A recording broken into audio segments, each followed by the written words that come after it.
बिस्मिल्लाहिर्रहमानिर्रहीम। अस्सलामु अलैकुम। मैं हूं मोहम्मद उसामा गाजी और आप देख रहे हैं न्यूज़ आज। नहुसत के साए अभी तक फैले हुए हैं। रावलपिंडी और कोहाट में हालात बदस्तूर खराब। हुकूमत बदस्तूर सुस्त रवि का शिकार। कानून पे मुकम्मल अमल करना होगा। परवेज मुशर्रफ के खिलाफ हुकूमत अचानक मुतहरिक हो गई। अगर सानेहा पिंडी से तवज्जो हटाना मकसूद नहीं तो फिर हुकूमत को अपने पहलू में दुबके मुशर्रफ के साथियों पर भी गद्दारी का मुकदमा चलाना होगा। मुल्क बचाना है तो मसलहतों को छोड़कर सख्त फैसले करना होंगे। क्या किसी में हौसला है? सोशल मीडिया के जरिए नफरतें फैलाई जा रही हैं। हुकूमत समाजी राब्तों के नाम पर मादर पितर आजादियों का नोटिस ले तो अच्छा होगा। रावलपिंडी में खौफ के साए ताहाल फैले हुए हैं और नहुसत डेरे डाले हुए हैं। यौम आशूर को होने वाले साने के बाद से हालात अभी तक मामूल पर नहीं आ सके। रावलपिंडी के ताजिर आज एहतजाजी रैलियां निकाल रहे थे। सरकारी दफातर खुलने और कर्फ्यू उठने के बावजूद शहर की रौनक बहाल हो सकी और ना ही रिवायती गहमा गहमी देखने को मिली। इंटर के पर्चे मंसूख कर दिए गए। कोहाट में रावलपिंडी साने के खिलाफ होने वाले एहतजाज के दौरान दो ग्रुपों के दरमियान तसादुम हुआ, जिसके नतीजे में 2 पुलिस एहलकारों समेत 3 शहरी जाँ बहक हो गए। जबकि रावलपिंडी में होने वाले दिलदोज वाक़े की बाज़गश्त मुल्तान, हासिलपुर, चिश्तियां, बहावलनगर और रहीम यार खान में भी सुनी गई।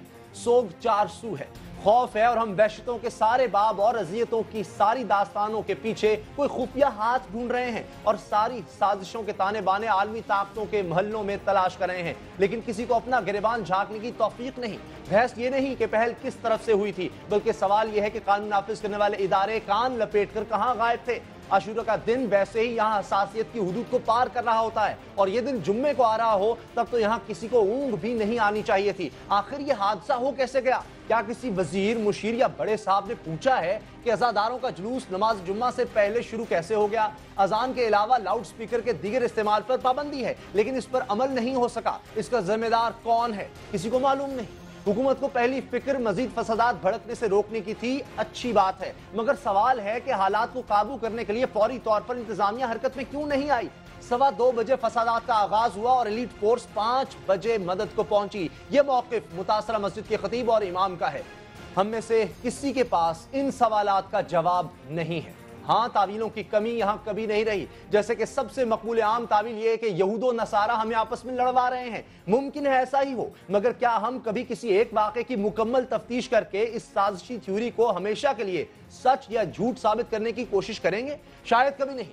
यहाँ ऐसा रवाज ही नहीं है। हर काम अधूरा। यहाँ जोसेफ कॉलोनी, लाहौर हो या शांति नगर खानेवाल या फिर गोजरा के मुस्लिम ईसाई फसादात या और कोई फिरका वराना सानेहात, हमने आज तक किसी वाक़े, हादसे या साने को उसके मंतकी अंजाम तक नहीं पहुंचाया। बस साजिशी मफरूजों की गुत्थियां खुद उलझाते हैं और खुद ही उनके सारे गुंजल निकालने में जुट जाते हैं।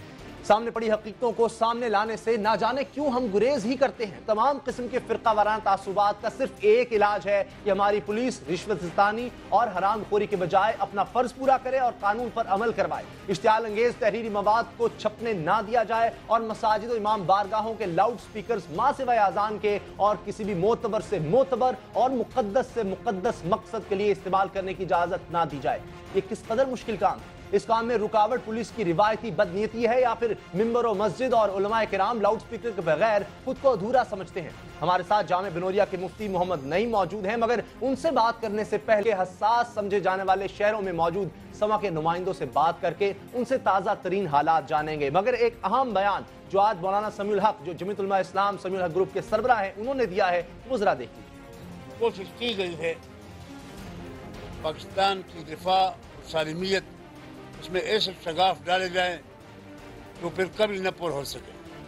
हम इसको पाकिस्तान की सालिमियत और इस्तेहकाम पर ज़मीनी ड्रोन का हमला समझते हैं। अभी ताज़ा तरीन हालात रावलपिंडी में क्या हैं, बात करेंगे। सदाकत अली समा के नुमाइंदे हमारे साथ हैं। सदाकत, क्या हालात हैं पिंडी में अभी? जी उसामा, आज सुबह जब रावलपिंडी में कर्फ्यू को उठा लिया गया तो उसके बाद शहर की रौनकें जो है वो बहाल मुकम्मल तौर पर नहीं हो सकी। ताजर जो है वो जब घरों से बाहर निकलकर अपनी दुकानों मदीना मार्केट में पहुंचे, वो अपना सामान वहां से निकाल रहे थे और रेस्क्यू का अमला भी जो है वो उस वक्त अपनी इमदादी कार्रवाइयों में मसरूफ़ था।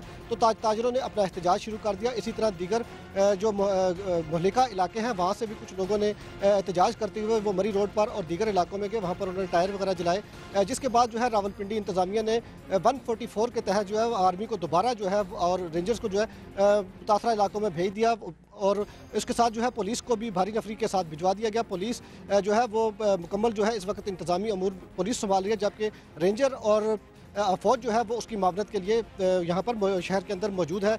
इसी तरह जो है वो लोगों को जो है ये ज़्यादातर यहाँ पर बाज़ार जो है वो जो चंद दुकानें खुली थी वो बंद कर दी गई और उसके बाद लोगों को जो है ग़िज़ाई किल्लत का यहाँ पर सामना करना पड़ा और दीगर जो मुल्हिका इलाके हैं जो छोटी दुकानें खुली थी उसमें जो है वो इतनी ज़्यादा तादाद में लोगों दुकानदारों के पास ग़िज़ाई अजनास नहीं थी जो शहर के दीगर लोगों को पूरी की जा सके। और फैक्ट एंड फाइंडिंग कमेटी की जानिब से जो है वो CCTV फुटेज जो है वो हासिल की गई, जो ज़िले इंतज़ामिया की जानिब से जुलूसों के रास्ते जो है पर जो है 119 CCTV कैमरे लगाए गए थे, उनकी फुटेज हासिल की। और इसी तरह मीडिया पर चलने वाली CCTV फुटेज जो हासिल की गई है उसमें जो है 50 से ज़ायद अफराद की निशानदेही कर ली गई है, जो उनको खुफिया अंदाज से शहरियों ने भी जो है वो उनको निशानदेही करवाई कि ये कौन लोग हैं। उसके बाद उनकी गिरफ्तारी के लिए जो है वो छापामार टीमें जो है वो काम कर रही हैं और जल्द उनकी गिरफ्तारियों की तवक्को भी की जा रही है। अभी तक जो है वो तालीमी इदारे जो है वो सरकारी जो तालीमी इदारे हैं वो DCO के मुताबिक कल खुलेंगे, लेकिन प्राइवेट जितने भी स्कूल हैं उन्होंने ये ऐलान कर दिया कि रावल टाउन की हदूद में जितने भी तालीमी इदारे हैं वो कल बंद रहेंगे। अभी जो है मुकम्मल तौर पर शहर की जो है वो रौनकें बहाल नहीं हो सकी। जी उसामा। सही, अब भी हालात कशीदा नजर आ रहे हैं पिंडी में। बहुत शुक्रिया आपका सदाकत अली। हाट में क्या हालात हैं? कामरान खान समा के नुमाइंदे हमारे साथ हैं। कामरान, कोहाट में क्या हालात है? कर्फ्यू लगाया गया था? जी, कोहाट में आज दिन भर हालात इंतहाई कशीदा रहे हैं और फिर शाम के वक्त हुकूमत ने फैसला किया कि यहाँ पर कर्फ्यू नाफिज कर दिया जाए और इस वक्त शहर और इसके गर्दनवा के जितने इलाके हैं वहाँ पर मुकम्मल तौर पर कर्फ्यू है और फौज ने जितनी भी शहर के अंदर दाखिली और खारजी रास्ते हैं वहाँ पर कमांड कर लिया है और इलाके को मुकम्मल तौर पर घेरे मिली हुआ है, जिसके बायस शहर में जो मुकीम अफराद हैं तो उनको काफ़ी मुश्किलात का सामना है। उनके पास ग़िज़ाई अजनास और अशियाए खुदनोश का प्रॉब्लम भी है और इसके अलावा घरों में पड़े जो मरीज़ हैं उनको ले जाने के लिए भी तमाम रास्ते क्योंकि बंद है तो मुश्किलात का सामना उनको करना पड़ रहा है। कर्फ्यू के निफाज के बाद यहाँ पर कोहाट यूनिवर्सिटी को बंद कर दिया गया है और कोहाट बोर्ड के जितने इम्तिहानात जारी थे उनको मौखर कर दिया गया है। इसके अलावा यहाँ पर मैं ये भी बताता चलूँ कि हालात पर काबू पाने के लिए ज़िली इंतज़ामिया ने, जिसकी कमांड कमिश्नर कोहाट DIG और डिप्टी कमिश्नर कोहाट कर रहे हैं, 26 रुकनी कमेटी तश्कील दी गई है, जिस जरगा जो है इस वक्त डिप्टी कमिश्नर हाउस में जारी है। ताहम अभी तक वो किसी हतमी नतीजे पर नहीं पहुंचे हैं, लेकिन ज़िली इंतज़ामिया ये उम्मीद रख रहे हैं कि इंशाल्लाह हम किसी न किसी नतीजे पर पहुंच जाएंगे और कोहाट में हालात कशीदा नहीं होंगे। नाफिज है, बहुत शुक्रिया आपका। मुल्तान में बात करेंगे यासिर मजीद से, समा के नुमाइंदे। यासिर, क्या हालात हैं? जी उसामा, आज तो बिल्कुल पुरअमन दिन गुजरा है, लेकिन जो पिछले 2 दिन गुजरे हैं मुल्तान के शहरों ने शदीद कशीदगी और एमरजेंसी के हालात में गुजारे हैं। हफ्ते की सुबह जो मामला यहाँ पे हुआ, बोहर गेट चौक से कशीदगी का सिलसिला शुरू हुआ और फिर उसके बाद घंटा घर चौक, दौलत गेट और मुल्तान के दीगर इलाकों में फैलता चला गया। इब्तदाई तौर पर पुलिस ने तमाम जो मुजाहिरीन थे, जो मुश्तिल अफराद थे, उनको रोकने की कोशिश की, लेकिन पुलिस जब नाकाम हुई तो उन्होंने शेलिंग की। DCO मुल्तान ने इन तमाम तर हालात को मद्देनज़र रखते हुए फौरी तौर पर फ़ौज को तलब कर लिया। ये एक बर वक्त फैसला था जिसकी वजह से ये तमाम इलाकों में जो कंट्रोल है फ़ौज ने संभाल लिया और कर्फ्यू जैसी सिचुएशन जो है वो पैदा ना हुई। लेकिन दूसरी जानब जो शहरी थे, जो मुल्तान अंदरून शहर के शहरी थे, मजीद मुल्तान से, सदाकत अली रावलपिंडी से और कामरान खान कोहाट से हमारे साथ थे। उम्मीद करते हैं सुबह से हालात मामूल पर आना शुरू हो जाएंगे। जब भी इस तरह के हालात पैदा होते हैं उलमा का किरदार निहायत अहम हो जाता है। कराची से मैं ज्वाइन करें जामिया बिनोलिया के मोहतमिम, किसी तारुफ के मोहताज नहीं है, मुफ्ती नईम साहब। ये जो हालात हैं इसमें सबसे अहम किरदार उलमा का कहा जाता है, जबकि जब भी इस तरह के फिरकावाराना फसादात का अंदेशा होता है, क्या ये दुरुस्त नहीं है कि लाउड स्पीकर का इस्तेमाल हमारे मुल्क में गलत होता है? उलमा पर जिम्मेदारी आयद होती है? बिस्मिल्लाहिर्रहमानिर्रहीम। थोड़ी उसामा साहब 2-4 बातें आपसे करना चाहता हूँ जो इसके मुताल्लिक है। हमारे मुल्क के अंदर शिया सुन्नी बरेलवी देवबंदी फसादात दिन ब दिन बढ़ते जा रहे हैं। उसकी क्या वजूहात? पहले जब तक उसकी जड़ पर नहीं पहुँचेंगे, कर्फ्यू लगाकर और इस तरीके से फ़ौज को लाकर और इस तरीके से ताकत को इस्तेमाल करने से कभी भी हालात दुरुस्त नहीं होंगे।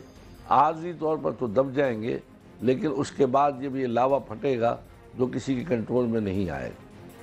हुकूमत वक्त ने भी यही किया, रियासत ने कि कर्फ्यू लगा दिया और इस तरीके से उनकी लाशों को गायब कर दिया। 3 लाशें जो हमारे सामने नज़र आई जनाजे की, जबकि आज टेलीविज़न ने बता दिया कि कुल वाज़े तौर पर उनके इमाम साहब के बेटे ने बयान दिया कितनी मैयतें हुई और क्या कुछ हुआ। ये तफसीलात इसलिए मैं अब नहीं बता रहा ताकि लोगों के यानी जहन जो है और ज़्यादा परेशान ना हो। अब हमें आना है इस बात की तरफ कि हमें इस बात की तरफ आना है कि हम किस तरीके से मुल्क में अमन व अमान इंतशार ख़त्म कर सकें। उसमें चंद तजावीज़ हैं, मैंने कुल 17 तजावीज़ लिखी हैं। पूरी तजावीज़ तो आपके सामने पेश नहीं कर सकता, लेकिन मोटी मोटी चंद तजावीज़ आपको बतलाऊँ कि फ़िरका वारियत सुन्नी शिया फसादात की बुनियादी वजह वो लिटरेचर है जो दोनों के एक दूसरे के दरमियान लिखा जा रहा है, एक दूसरे को काफिर कह रहे हैं और एक दूसरे के ख़िलाफ़ अज़वाज मुताहरात और सहाबा किराम की गुस्ताखियाँ हो रही हैं। दूसरी तरफ से भी लिटरेचर आ रहा है, दीवारों पर काफिर काफिर, शिया काफिर, काफिर काफिर जो है अहले सुन्नत काफिर, ये दीवारों पर जगह जगह नारे लगे हुए हैं, जिससे एक फ़िज़ा बन रही है। और जब वो बन रही है तो वो उसके बाद जब वो फटती है तो किसी का कंट्रोल में नहीं है। इसलिए सबसे पहला मुतालबा तो ये है कि जब तक साहिब इक़्तिदार रियासत उन किताबों को जो किसी शोबे से मुताल्लिक़ हो, सुन्नी हो या शिया, देवबंदी हो या बरेलवी, अगर उन किताबों उन लिटरेचरों को ज़ब्त नहीं करेंगे और उनके मुसन्निफ़ीन को गिरफ़्तार नहीं करेंगे और उनको सज़ा नहीं देंगे तो कभी भी जो है ये वाक़यात ख़त्म नहीं होंगे। हमारे नौजवान तबका ये यकीनन रियासत की जिम्मेदारी है मुफ्ती साहब, लेकिन उलमा में अगर ऐसे लोग हैं तो उनको अलग क्यों नहीं किया जाता? आप अपनी सफ़ों से ऐसे लोगों को अलग क्यों नहीं करते, इनकी निशानदेही क्यों नहीं करते? रियासत को खत लिखे बताएं ये लोग हैं। मैं आपको बताऊं कि हमारे पास कोई कुव्वत नाफिजा नहीं है।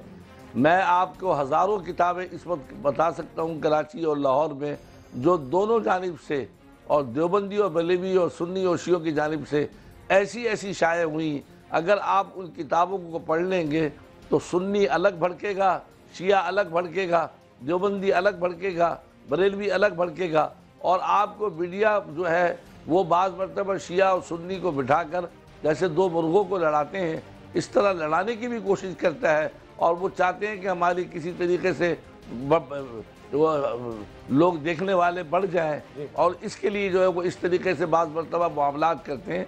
तो इसमें मीडिया भी कुछ जो है मुस्बत किरदार नहीं अदा करता। आप रमज़ान में देखें, दूसरे महीनों में इफ्तार के वक्त शिया से कहते हैं आपका क्या मसलक है, उससे कहते हैं क्या मसलक है, दोनों मसलकों को लड़ाने की कोशिश करते हैं। तो मीडिया का किरदार दोनों को बुलाकर रहा है। आप जिस तरह खुद कह रहे हैं मैं आपको कई बातें जो है नहीं कही जा सकती। मैं एक बात अर्ज करूं, मीडिया का किरदार ऐसा भी मुस्बत ना हो कि जिन पर ज्यादती हुई उनका बिल्कुल ही उनको जिक्र ही नहीं किया जाए, उनका बयान ना लिया जाए, उनके हालात ना सुने जाए। सोशल मीडिया जब सीखा तो उसके बाद जो है आपका मीडिया जो है उसने तवज्जो दी। ये भी नहीं होना चाहिए, कुछ हक़ाइक़ आने चाहिए, ठीक है पूरे नहीं, न किसी अंदाज में। लेकिन मुफ्ती साहब तो नंबर एक बात पहले फरमा रहे थे सोशल मीडिया पर ही इश्तियाल अंगेज जो है हम देख रहे हैं मवाद वहां पर भी नजर आता है, फिर उनकी बातों पर किस तरह हम तस्दीक कर सकते हैं, किस तरह उनकी बातों पर जा सकते हैं। और अगर किसी को पकड़ा जाता है तो फिर आप देखते हैं सड़कें ब्लॉक की जाती हैं कि ये हमारा आदमी है। आपने किसी को खत लिखा किसी साहिब इख्तियार को कि इस शख्स को पकड़ें, ये किताबें क्यों हैं मार्केट में?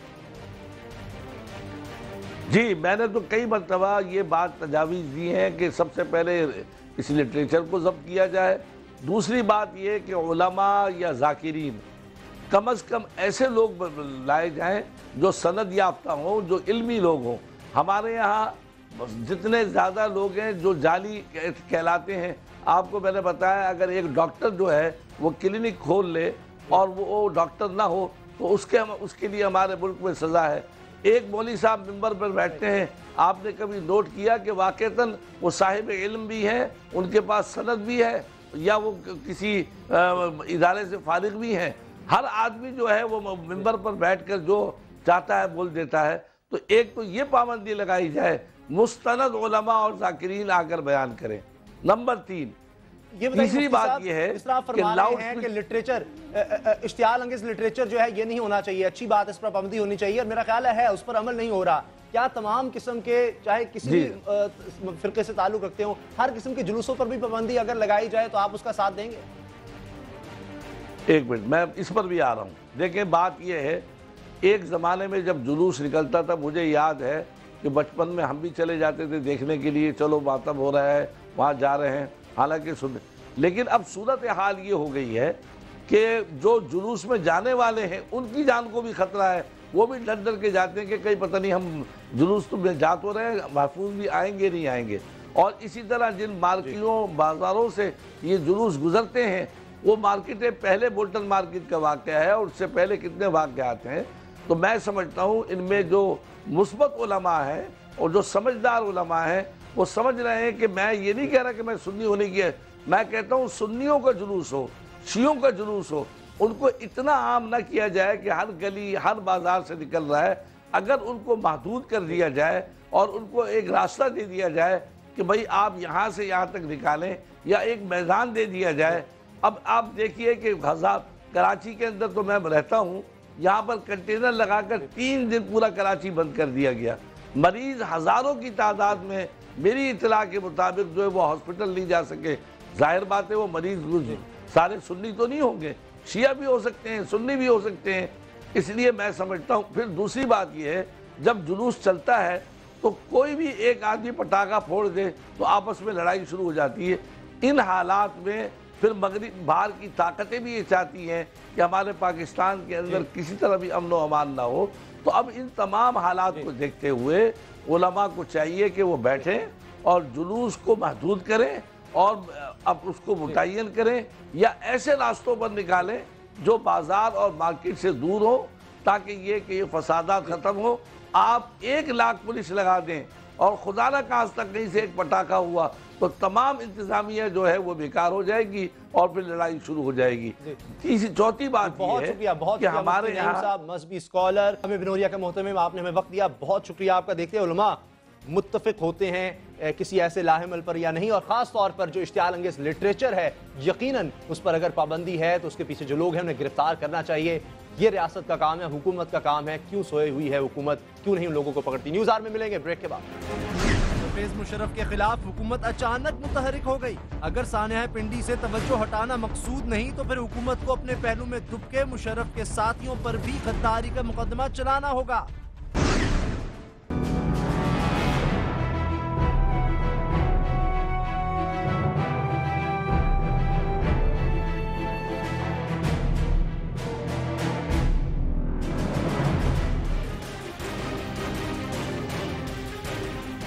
साबिक मर्द आहान परवेज मुशर्रफ की मुश्किलात हैं कि खत्म होने का नाम नहीं ले रही। बेनज़ीर भुट्टो, अकबर बुख्ती, गाजी अब्दुल रशीद और जजेस नजरबंदी केस में उनकी दरखास्त जमानत मंजूर हुई तो ख्याल ये था कि परवेज मुशर्रफ अब दुबई रवाना हो जाएंगे, वहाँ बीमार वालदा की दिलो जान से खिदमत गुजारी उनका शियार होगा। मगर निगोड़ी हुकूमत ने उनके खिलाफ गद्दारी का मुकदमा चलाने का ऐलान करके वालिदा की खिदमत गुजारी की उनकी सारी उम्मीदों पर पानी फेर दिया है। साबिक सदर के खिलाफ मुकदमा चलाने का ऐलान वज़ीर दाखिला चौधरी निसार ने कल किया। आज आर्टिकल 6 के तहत कार्रवाई के लिए वजारत कानून का खत सुप्रीम कोर्ट में भी पहुंच गया है। सुप्रीम कोर्ट ने 5 हाई कोर्ट्स को हुक्म भी जारी कर दिया है कि वो इस केस की समाअत के लिए एक एक जज नामजद करें। 5 नामों में से 3 की मंजूरी चीफ जस्टिस इफ्तिखार मोहम्मद चौधरी देंगे। गोया लग यूं रहा है कि गद्दारी के मुकदमे का फैसला 2-4 दिन की बात है। हकीकत यह है कि टाइमिंग बड़ी अहम है। सवाल यह है, साबिक सदर के साथियों की एक बड़ी तादाद अब मुस्लिम लीग नून से हम आगोश हो चुकी है। क्या मुशर्रफ का साथ देने वाले उन पर्दा नशीनों से भी उनके जुर्म का हिसाब लिया जाएगा? इसी पर बात होगी। हमारे साथ हैं सीनियर सहाफ़ी कॉलम नवीस जनाब हामिद मीर साहब। हम मीर साहब ये बताइए, टाइमिंग बड़ी अहम है, इस बारे में भी सवाल उठाए जा रहे हैं, आप क्या कहेंगे? देखें, बहुत से लोग जो कि वाकई ये समझते हैं कि परवेज़ मुशर्रफ का ट्रायल होना चाहिए, उसने वाकई आर्टिकल 6 की खिलाफ वर्जी की है, वो लोग भी टाइमिंग के बारे में कुछ कंफ्यूज नज़र आ रहे हैं, सवालात उठाए जा रहे हैं।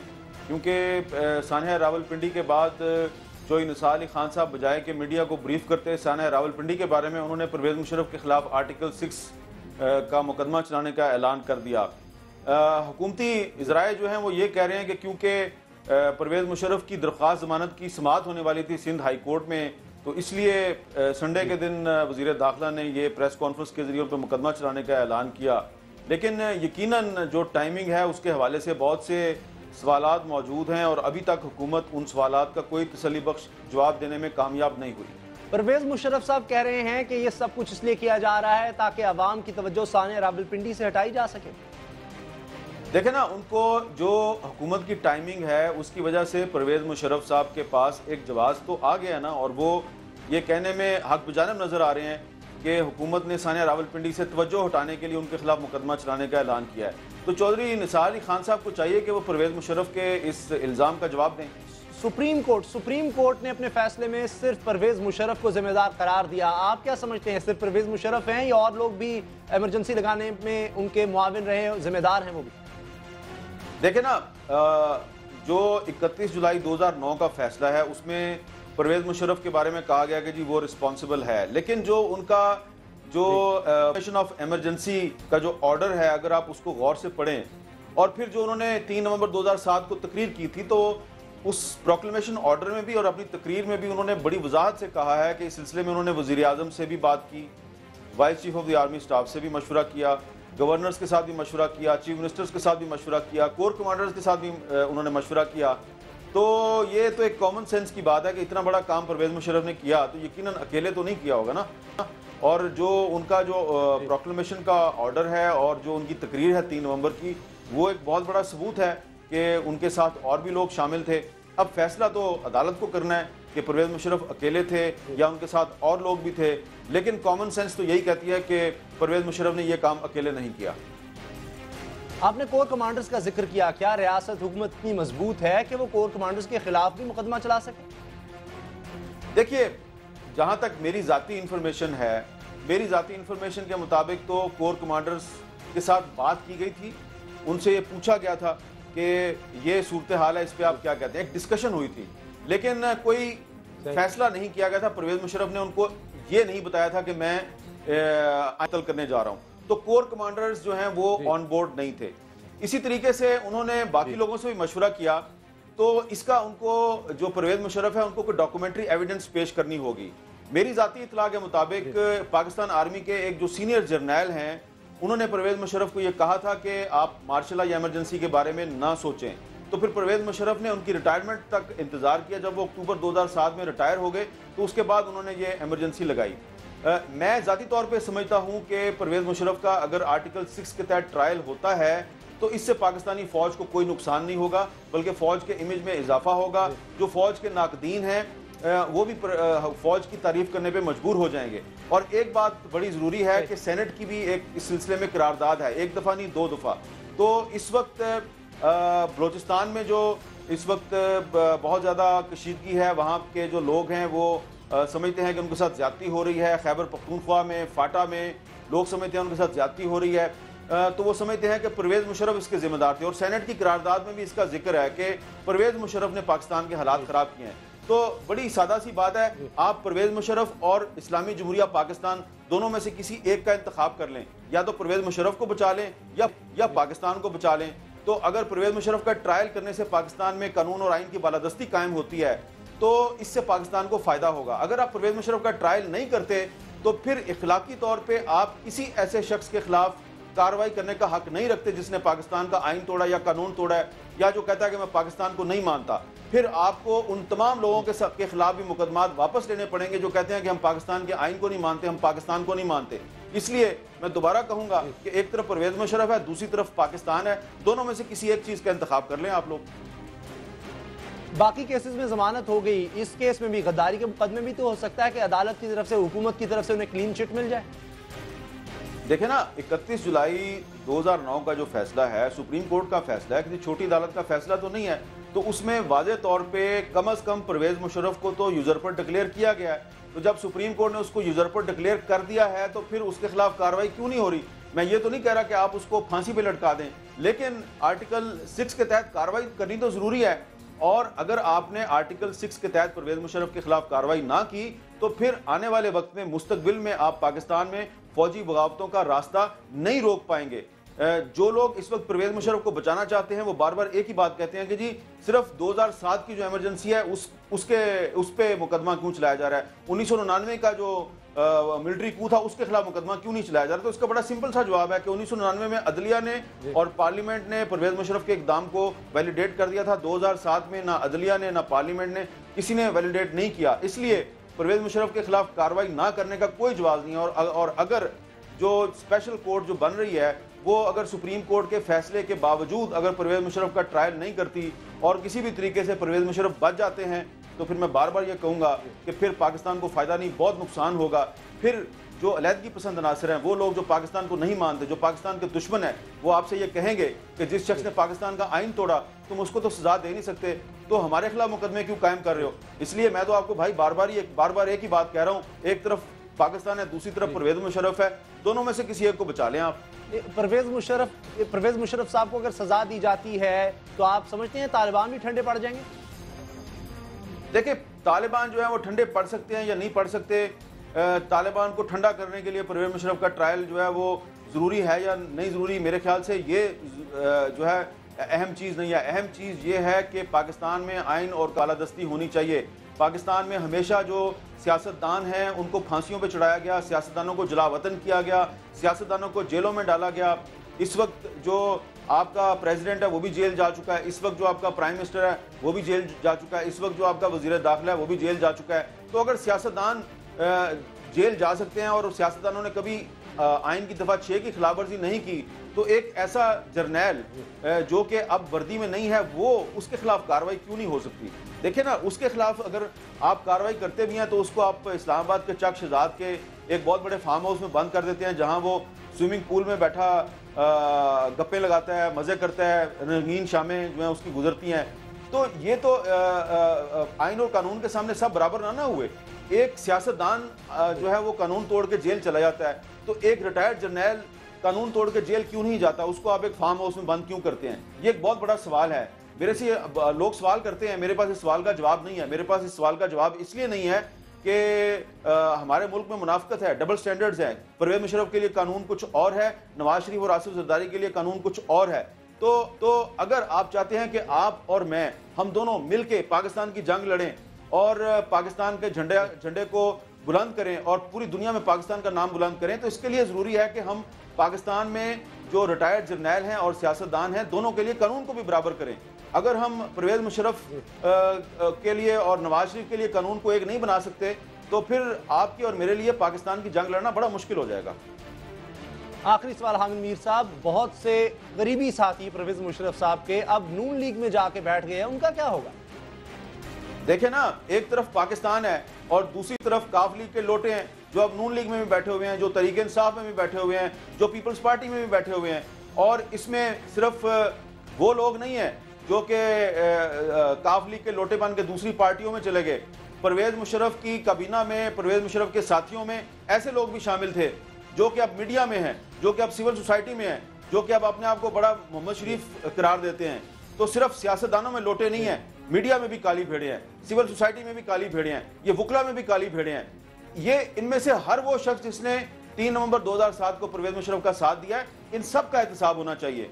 और अगर नवाज शरीफ साहब जो हैं वो सिर्फ काफ लीग के लोटों को बचाने के लिए चाहते हैं कि आर्टिकल 6 की जो सब क्लास 2 है उस पर अमल दरामद ना हो, तो मेरा ख्याल है ये पाकिस्तान से मोहब्बत नहीं है। पाकिस्तान से मोहब्बत का तकाजा ये है कि जिस शख्स ने भी 3 नवंबर 2007 को परवेज मुशर्रफ का साथ दिया, उसके इकदाम की हमायत की, उसके खिलाफ कार्रवाई होनी चाहिए। और सबसे अहम तरीन बात यह है कि 3 नवंबर 2007 की शाम को पाकिस्तान की जुडिशरी ने, पाकिस्तान की सुप्रीम कोर्ट ने इमरजेंसी के खिलाफ एक स्टे ऑर्डर दिया था और उस स्टे ऑर्डर में वाज़ेह तौर पे कहा था कि तमाम सरकारी अफसरान और फौजी अफसरान जो हैं वो परवेज मुशर्रफ अगर इमरजेंसी लगाता है तो उसका साथ ना दें।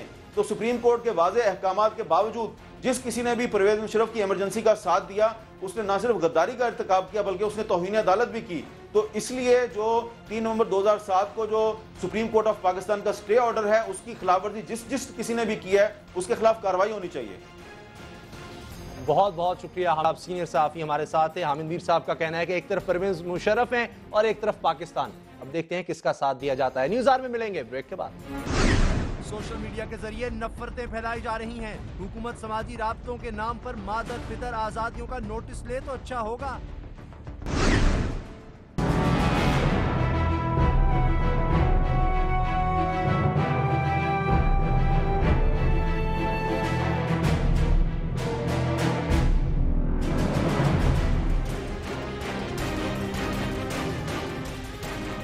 वज़ीर कानून पंजाब राना सनाउल्लाह ने रावलपिंडी में प्रेस कॉन्फ्रेंस करते हुए उलमा किराम, पाक फौज और बाकी की जिम्मेदाराना कवरेज पर मीडिया के किरदार को सराहा है। राना सनाउल्लाह का कहना था कि मीडिया की जिम्मेदाराना कवरेज की वजह से हालात पर काबू पाने में मदद मिली।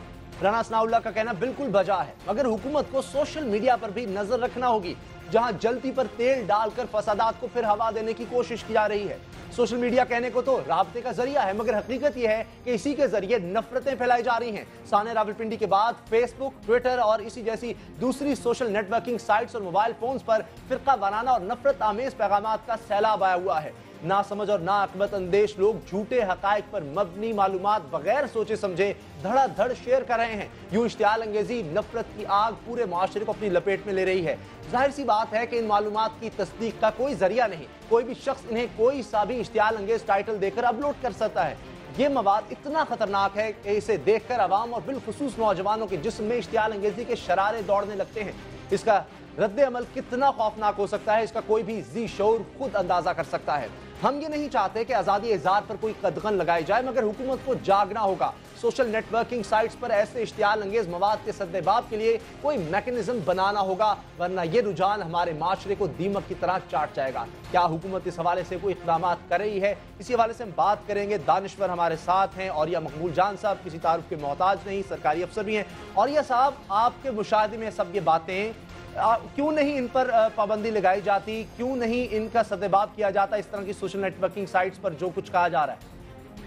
देखिए, सोशल नेटवर्किंग साइट पे अगर आप अफवाह फैलाएं या कोई गलत खबर छाया करें या कुछ करें, वो चलती रहती है। लोग उस वक्त तक उसका पूरी तरह यकीन नहीं करते जब उसके पीछे एक एविडेंस वाली चीज आपके सामने मौजूद ना हो। हमारा मामला यह है कि जिस वक्त ये चीजें मौजूद नहीं थी, तो ये ना ट्विटर थी, ना फेसबुक था, ना बाकी चीजें थी। हमारे आम जगहों पे हमारी सीडीज जो थी वो पहले वीडियो कैसेट्स आई, फिर सीडीज आई, और उलमा की ये सीडीज और वीडियो कैसेट आम लोगों के हाथों में चढ़ी। और उसके बाद आप देख लें कि उसके बाद किस तरह तूफान मचा है कि अब 30 साल से हर मुहर्रम जो है सिर्फ दुआ करते हुए गुजारते हैं कि अल्लाह करे कि ये ठीक ठाक गुजर जाए।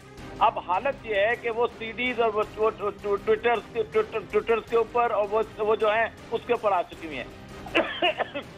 अब यहाँ किरदार बनता है उलमा का कि वो बुनियादी तौर पर पब्लिकली डिसओन करें उन सारे लोगों को कि जो इश्तियाल अंगेज जो है ये बातें उन्होंने की थी, वो उनसे अपने लातल्लुकी का इजहार का ऐलान करें और कहें कि ये इन लोगों का हमारे साथ कोई ताल्लुक नहीं, और उन लोगों को अपनी मस्जिदों में, अपने इमाम बारगाहों में, अपनी जगहों पे बैन करने का ऐलान करें कि ये लोग जो जिनकी वीडियोस, जिनकी सीडीज आप देख रहे हैं, इनका ना शियों से ताल्लुक है, ना सुन्नियों से ताल्लुक है, ना बरेलियों से ताल्लुक है, ना देवबंदियों से ताल्लुक है। ये मुश्तिल करने वाले लोग हैं, ये नफरतें फैलाने वाले लोग हैं, ये लोगों की गुस्ताखी करने वाले लोग हैं, इनका हमारे साथ कोई ताल्लुक नहीं।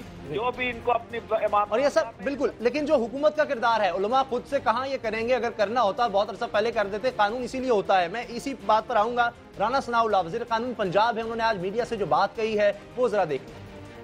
जुलूस के आगे कोई तकरीबन 100 से 150 अफराद जो आगे चल रहे थे, उन लोगों मस्जिद के ऊपर जो है वो हमला किया।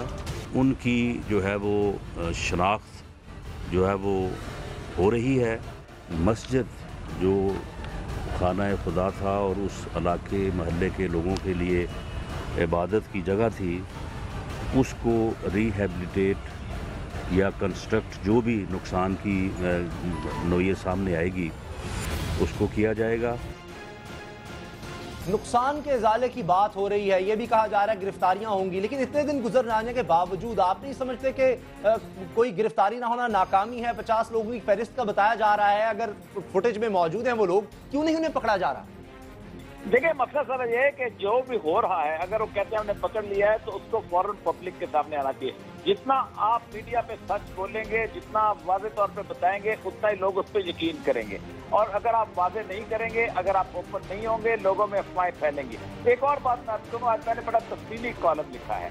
मैंने लिखा है कि बुनियादी तौर पर ये शिया सुन्नी जो है यहाँ पर कम से कम 8-9 सदियों से रह रहे हैं। पहला जो 1050 पहला शिया खानदान जो था वो आके लखनऊ में बाराबंकी में आबाद हुआ था। उस वक्त से लेके 1857 तक कोई फसाद नहीं हुआ। मुगलों का पीरियड रहा, गुलामाना खानदान गुलामा रहा, लोधी रहे, कोई फसाद। पहला फसाद जो है 1906 के अंदर हुआ है।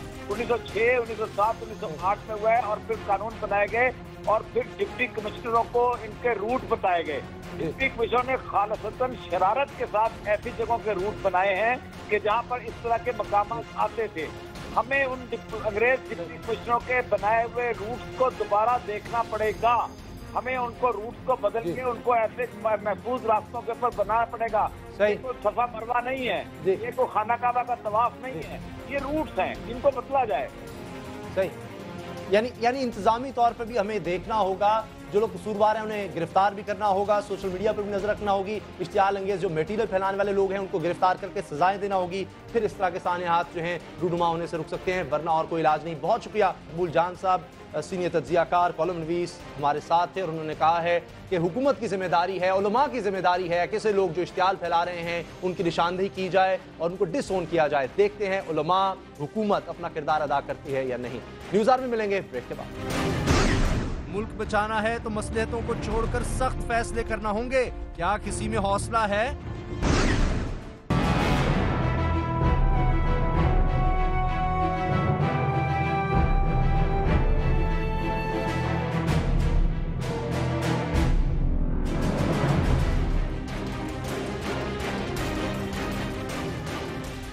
ये जुमला सैकड़ों बार दोहराया जा चुका है कि हमने पाकिस्तान इस्लाम के नाम पर लिया था, मगर वक्त गुजरने के साथ साथ हम उसूल पाकिस्तान के सारे मकासद भूल गए। ये भी आपने बारहा सुन रखा होगा कि मुसलमान एक इबादत हैं, मगर अब शिया, सुन्नी, वहाबी और ना जाने किस किस फिरके में बढ़ चुके हैं। मिली यकजहती और भाईचारे के लेक्चर मैं सुनते सुनते जवान हुआ हूं और ये भी हकीकत है कि फिरका वाराना फसादात के दौरान मैं हक पर और तू गुमराह किस्म के फतवे सुनते हुए हमारी उम्र गुजर रही है। गोया के अखलाक के सारे दर्स और मुसलमानों की इबादत के सारे लेक्चर, बर्दाश्त के सारे सबक और अखुवत के सारे जज्बे उस वक्त सेकंड्स में अपनी मौत आप मर जाते हैं जब दो मकातबे फिक्र का आपस में किसी भी बात पर टकराव होता है। एक छोटे से इख्तिलाफी नुक्ते को कुफ्र और ईमान का मार्का बनते देर नहीं लगती। ये सिर्फ इसीलिए है कि हम अपनी जिम्मेदारियों और ज़मीनी हक़ाइक़ से नज़रें सर्फ करते हुए खुद फरेबी और खुशफहमी का शिकार रहते हैं। ज़मीनी हक़ाइक़ ये हैं कि मुसलमानों के मुख्तलिफ मकातबे फ़िक्र पाए जाते हैं और हम खैर सगाली के तौर पर और मजहबी मुनाफरत से बचने के लिए इनका नाम अपनी ज़ुबान तक नहीं लाते, और हमारी खुद फरेबी उस वक्त हम पर आश्कार होती है जब ये मकातबे फ़िक्र आपस में खौफनाक अंदाज में टकरा जाते हैं। ज़मीनी हक़ाइक़ में से एक हकीकत यह है कि हम फ़िरक़ों में बटे हुए लोग हैं जो जीने का हक़ रखते हैं मगर ये हक़ दूसरे को देने को तैयार नहीं। हम मजहबी रवादारी के कायल तो हैं मगर किसी दूसरे को बर्दाश्त करने को तैयार नहीं। ज़मीनी हक़ाइक़ में से एक हकीकत ये बार बार साबित हो चुकी है कि मुख्तलिफ मसलकी त्यौहारों पर तसादुम की फ़ज़ा कायम हो जाती है, मगर हमारी रियासती ज़िम्मेदारियों का आलम यह है कि हम इन ज़मीनी हक़ाइक़ को देख कर अपनी आंखें बंद कर लेते हैं। हालांकि हमें बतौर रियासत इस मर्ज का मुस्तकिल इलाज करना चाहिए। अहले सुन्नत वल जमात के रहनुमा मौलाना मोहम्मद अहमद दिहानवी ने अपने एक ताज़ा बयान में इस मर्ज का मुस्तकिल इलाज ये तजवीज़ किया है कि तमाम मसालिक के मजहबी जुलूसों के सरेआम इनेकाद पर पाबंदी लगा दी जाए। तमाम के तमाम जुलूस बिला तफरीक मखसूस इलाकों यानी शहरों से दूर और चार दीवारियों के अंदर बर्पा किए जाए। मगर सवाल है कि बज़ाहिर ये मुश्किल फैसला कौन करेगा? जवाब है कि हुकूमत, जो ऐसे ही फैसले करने के लिए बनाई जाती है। क्या हमारे सियासतदानों में इतना हौसला है कि वो मुल्क को, कौम को फसादात से बचाने और फिरका वाराना तासुबात खत्म करने के लिए ऐसे फैसले कर सके? इस नाजुक और हसास मौजू पर हमने बात करने के लिए दावत दी है मुल्क की नामवर और गैर जानिबदार शख्सियत को। जनाब रसूल बख्श रईस हमारे साथ हैं। रसूल बख्श रईस साहब, क्या ये जो फैसले कहे जा रहे हैं मुश्किल फैसले हैं, हुकूमत ये कर सकती है? देखिए, सारी दुनिया में एक ज़ाब्ता अखलाक होता है जो कानून के ताबे होता है कि अगर आपने न्यूयॉर्क में कोई जुलूस निकालना है तो उसके लिए आपको इजाज़तनामा लेना पड़ता है मकामी हुकूमत से।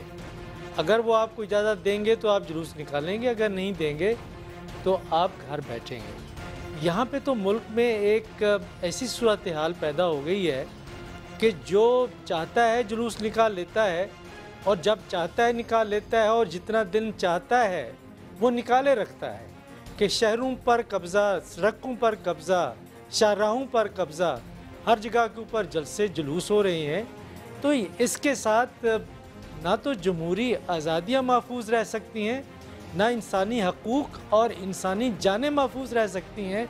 ऐसे मुआशरे में तो हमें सख्त फ़ैसले करने होंगे।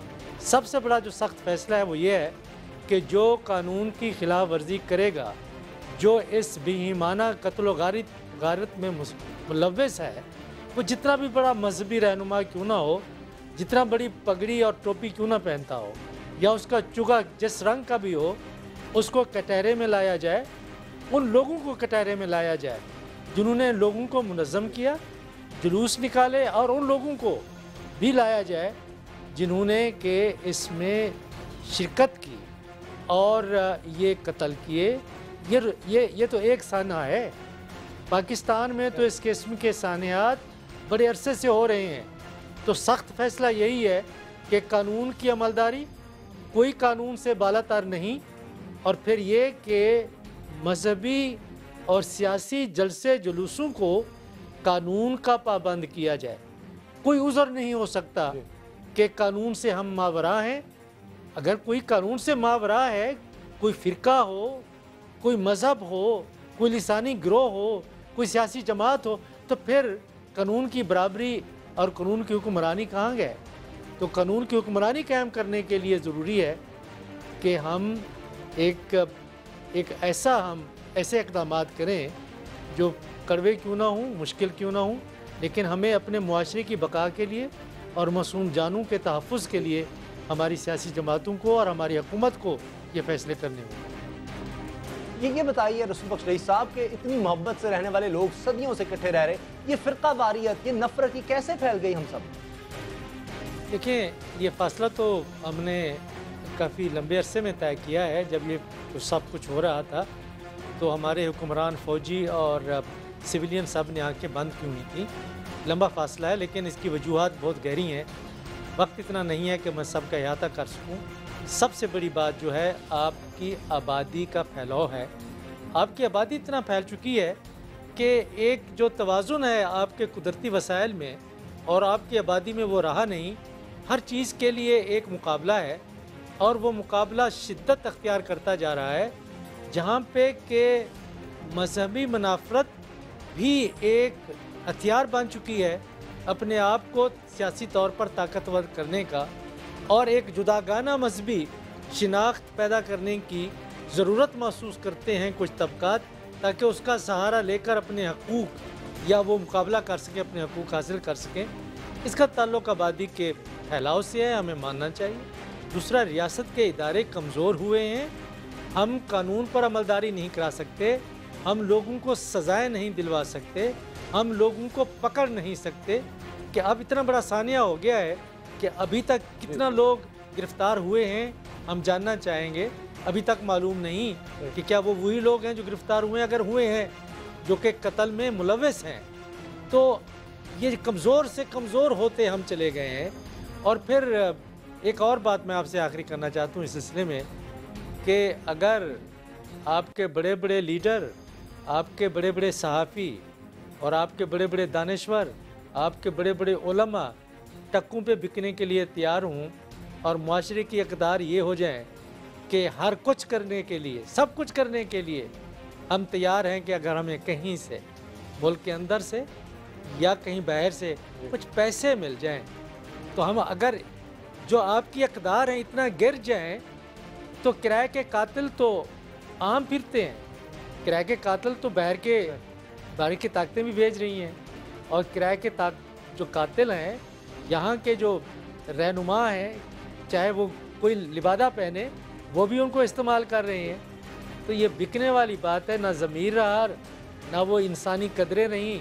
मज़हब तो दरकुजा, जो बुनियादी आलमगीर नौयत की जो कदरें होती हैं, अगर वो भी ना रहें, तो फिर इंसानी जान और किसी के माल, किसी के जायदाद के तहफ़्फ़ुज़ का ख्याल कैसे पैदा होगा। अंदर से मुझे ऐसा लगता है कि हम बिल्कुल खोखले हो चुके हैं। प्रोफेसर रसूल बख्श रईस साहब बहुत आपके वक्त का दानिश्वर भी हैं प्रोफेसर साहब। उनका ये कहना है कि दौलत की खातिर भी ये सब कुछ किया जाता है और फिरका वारियत को हवा दी जाती है। न्यूज़ आवर देखने का बहुत बहुत शुक्रिया। दुआ में याद रखिएगा। अल्लाह ताला आपको नफरतों और औलाद के गम से महफूज रखे। अल्लाह हाफ़िज़।